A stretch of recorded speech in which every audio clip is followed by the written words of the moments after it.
Pelaku pengancaman calon presiden nomor urut 1 Anies Baswedan dengan inisial AWK ditangkap di Jember, Jawa Timur. Dari pemeriksaan awal, AWK mengakui perbuatannya membuat cuitan ancaman tersebut. Kadis Humas Polri Irjen Sandi Nugroho menuturkan melalui keterangan awal yang disampaikan tindakan ancaman tersebut tidak berkaitan dengan capres ataupun parpol tertentu. Terduga pelaku pun terancam Undang-Undang ITE tentang ancaman melalui media sosial.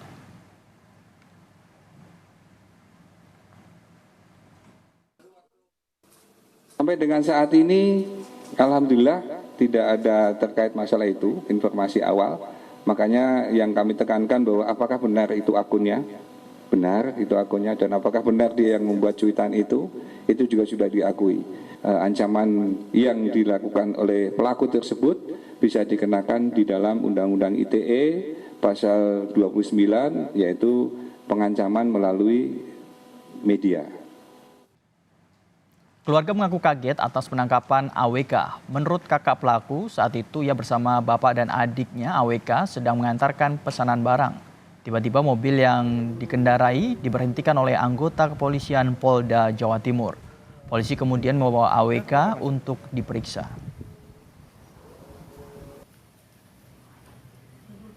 Kerja, Pak.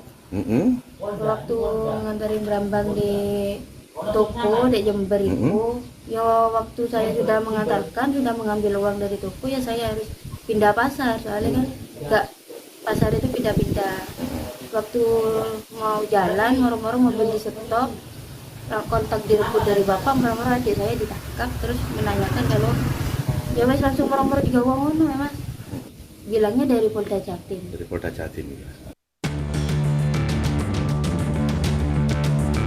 Calon Presiden nomor urut 1 Anies Baswedan menerima ancaman di media sosial.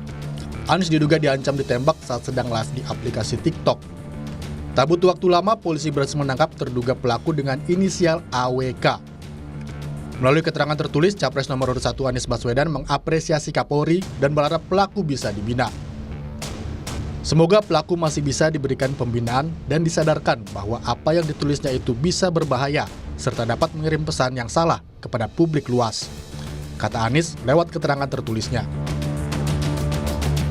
Tim kampanye nasional Prabowo Gibran pun mengapresiasi Polri soal penangkapan pelaku pengancaman Capres nomor urut 1 Anies Baswedan. Menurut juru bicara TKN Prabowo Gibran, Andre Rosiade, seluruh kandidat pemilu harus dapat perlakuan yang sama dan pengganggu demokrasi harus ditangkap.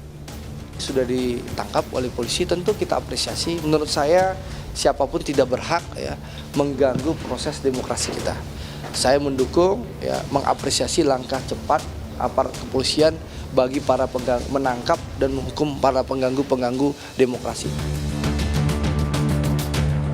Calon Wakil Presiden nomor urut 3 Mahfud MD turut menanggapi ancaman yang diterima oleh Anies Baswedan. Mahfud menyebut polisi harus mengusut kasus ini sesuai hukum. Dan nanti biar diselidiki lah, kalau diancam melalui medsos itu kan bisa dilacak. Mau melapor aja. Tapi sebenarnya kalau kejahatan itu nggak perlu laporan. Itu kan yang perlu laporan pengaduan itu kan kalau delik aduan. Kalau kejahatan seperti itu, seperti ada kebakaran di mana gitu, polisi harus langsung cari. Saat ini tim gabungan Bareskrim Polri dan Polda Jawa Timur masih mendalami kasus ini. Dari informasi awal, polisi mengatakan tidak ada afiliasi antara pelaku dan paslon tertentu. Tim Liputan, Kompas TV.